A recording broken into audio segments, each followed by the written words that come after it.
Inyanza.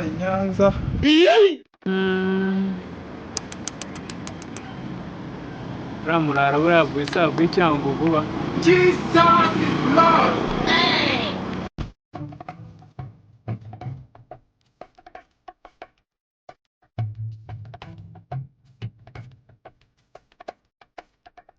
Anyway, Yego. wabayoboza. Agana Ahangaha ndi ni he? aha ni Kimironko boss. Ngiye Nyanza. Nyanza Kicukiro. Kicukiro. Ngo nukuri kose ahangaho niho ngiye Nyanza. Mufite amagambo menshi uzamuka ziriya ngo zikure. Izo nyama nangahe? Izo nyama akaro kamwe ni 5,000. I don't know. Yego kwese wabambwe. Ibihumbi bingahe? Ibihumbi 5. Iwacu tuzigura ku mifungo. Iwacu barabaga bagafunga imifungo hariya bagashira ku makoma ibihumbi 5. Ibihumbi 5 byose. Jesus! Mfite amafaranga mfite nangahe? Amafaranga nari mfite naho nari kiriye marume Inyanza ruguriri. Mfite amafaranga ibihumbi 2 byonyine. Niyo mfite yo. Okay, ufite tuke zonyene se. Zana nkwereke ukuntu tubigenza. Ugiye kuzikuzanira. Imbwa? Yego ko mana yanjye. Utambwira ko imbwa ugiye kuzigaburira ngenzi zazo. Nese imbwa zo Kigali zirya ngenzi zazo.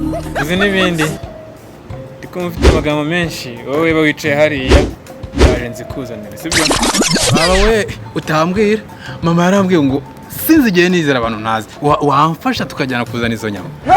Okay, wowe ni utabishaka ngaho zamuka ziriya ngo zikure. Yego kumana. Nukuri kose nabyemeye. Wabyemeye? Nabyemeye rwose. Okay, ngaho jya kwicara hariya. Ye nicara mu biti by'amaronji. Okay, ngaho jya guhagarara hariya. Ye njye kwicara muri dodo. Ako se man. Dore yuko uvuga wagiye ubanza ugatekereza. Yesu! Ziriya ni indabyo. Na ziriya se? Na ziriya ni indabyo. Jya kujya njye kwicara hariya muri ariya maronji ndeba. Na ziriya dodo hariya. Uri muri abwo ngo nenda. Njye nakwicarira hano. Umwe wicaye aho ngaho none wafi wo ndaje nkuzanire izo nyama. Genda uzizane rwose. Kuko nyine kujya marume dore burije. Kandi nk'inzira ni iyi ngaho mbabare ugenda uzizane basi.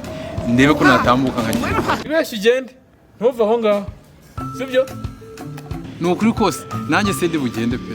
Sindi bugende ndakurindira mpaka uje ntambuke ngende kureba marume dore burije. Mbabarira mfasha rwose. A few moments later.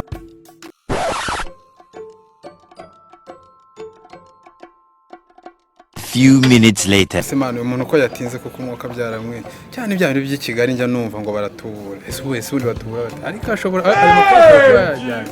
Se ngo ubundi agenda ryari. Yajya ariko ndeba bwije kuko umwuka byaramwe.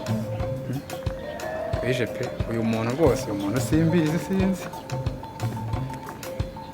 Ese pe ntacyo reka nindire ndebe ko aza dore burije ndebe ko nagenda hakiri kare. Hey, Jesus Christ of Nazareth.